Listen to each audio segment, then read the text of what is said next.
I am 87 years old, and my son died 3 years ago.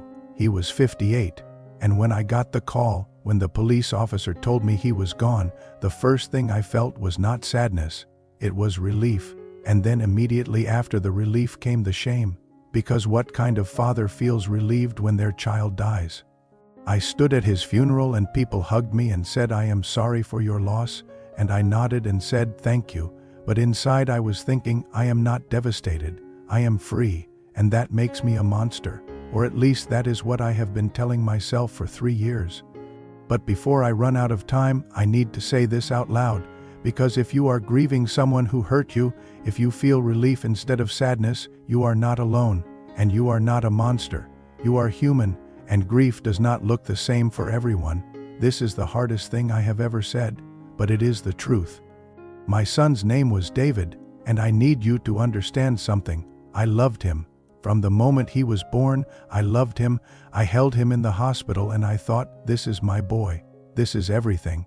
And for the first 12 years of his life, he was a good kid, a normal kid, happy, kind, and then something changed.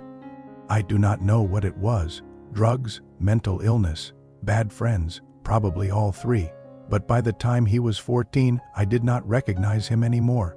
He was angry, he was violent, he stole from us, he lied, he manipulated, and no matter what we did, no matter how many therapists or rehabs or interventions, nothing worked. By the time he was 18, he had been arrested 4 times.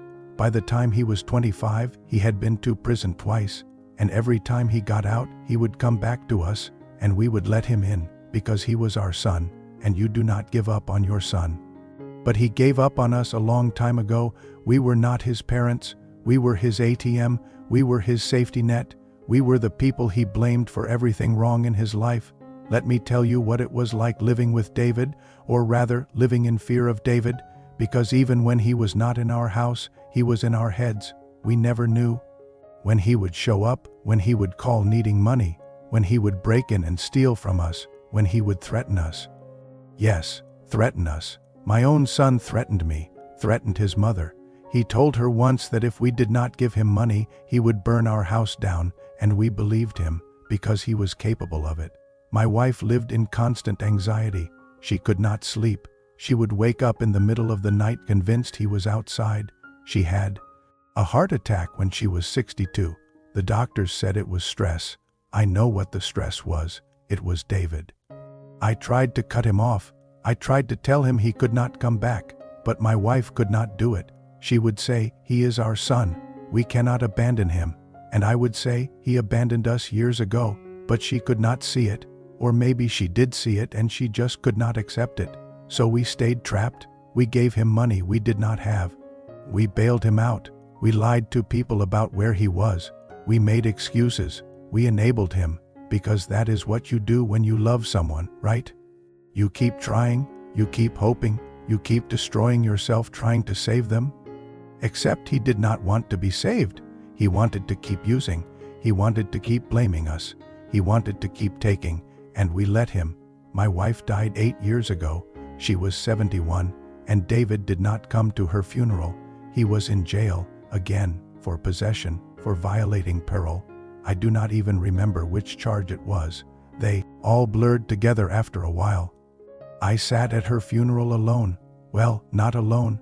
There were people there, friends, family, but David was not there, and everyone knew why, and I could see it in their faces. The pity, the judgment. Poor man, his son is a mess.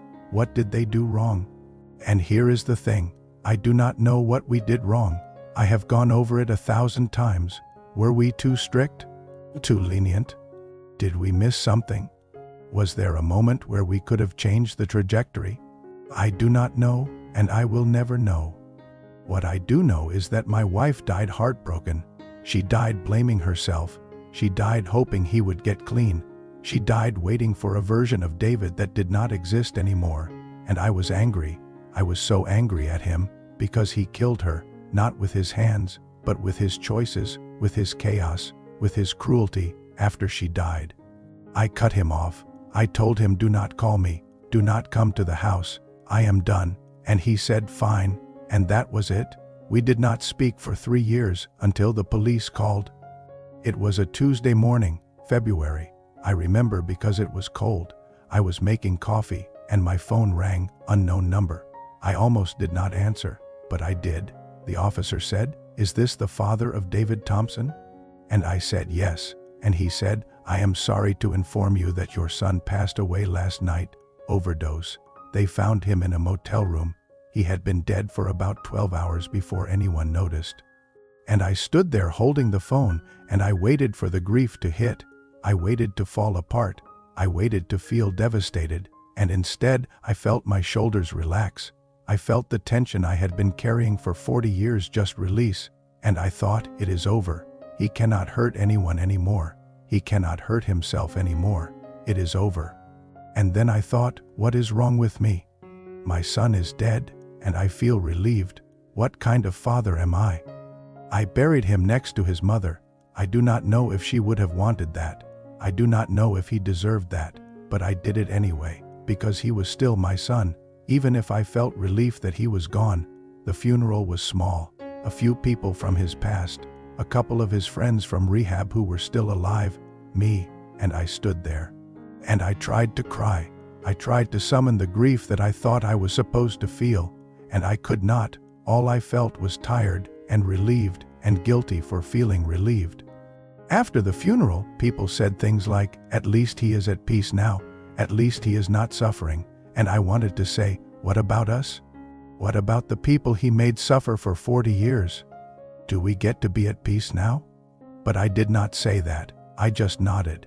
And then I went home, and I sat in my house, and it was quiet. For the first time in decades, it was quiet. I did not have to worry about the phone ringing. I did not have to worry about him showing up. I did not have to worry about what he was doing or who he was hurting, and I felt guilty for enjoying the quiet. I kept waiting for the grief to come. I kept thinking, any day now I am going to break down. I am going to miss him. I am going to wish he was here. But it has been 3 years, and I do not miss him. I miss the idea of him. I miss the version of him that died when he was 12, but the man he became. I do not miss that man, and I feel like a monster for saying that. Here is what I have learned. Grief is not one thing. It is not just sadness. Sometimes grief is relief. Sometimes grief is anger. Sometimes grief is nothing at all, and that is okay. I loved my son. I will always love the boy he was, but I do not have to grieve the man he became. I do not have to pretend that his death was a tragedy when the truth is, it was an ending to pain, an ending to chaos, an ending to fear. And if you are reading this and you have lost someone who hurt you, someone who made your life hell, someone whose death brought you relief instead of sadness, I need you to hear this. You are not a monster. You are not broken. You are not a bad person. You are allowed to feel relieved. You are allowed to feel free. You are allowed to grieve the relationship you wanted instead of mourning the person you lost. You do not owe anyone a performance of grief. People will judge you. They will say, but that was your son, your mother, your father, your sibling. You should be sad. But they did not live your life. They did not carry your fear. They did not endure your pain. So their opinion does not matter. What matters is your truth, and your truth is allowed to be complicated. There is one question I cannot answer, and it haunts me. If I could go back, if I could change something, would David still be alive? Would he have turned out different? I do not know, and I will never know. Part of me wonders if we gave up too soon. Part of me wonders if there was one more rehab, one more chance, one more conversation that could have saved him. But the other part of me knows that we tried everything. We gave everything. We destroyed ourselves trying to save him, and it was not enough. Because you cannot save someone who does not want to be saved. I do not know if I failed him or if he failed himself. Maybe it is both. Maybe it does not matter. He is gone, and I am still here, and I have to live with the relief and the guilt and the question I cannot answer. I am 87 years old. My son died 3 years ago, and I feel relieved, and I feel guilty, and I feel both at the same time. And I am learning that is okay. If this resonated with you, if you have felt this too, leave a comment. You do not have to say who you lost. You do not have to explain. Just say, I understand, or I felt this too, because you are not alone, and neither am I. And if you want more honest conversations about grief and family and the things we are not supposed to say out loud, subscribe, because I am not done talking. I am tired now, but I am free.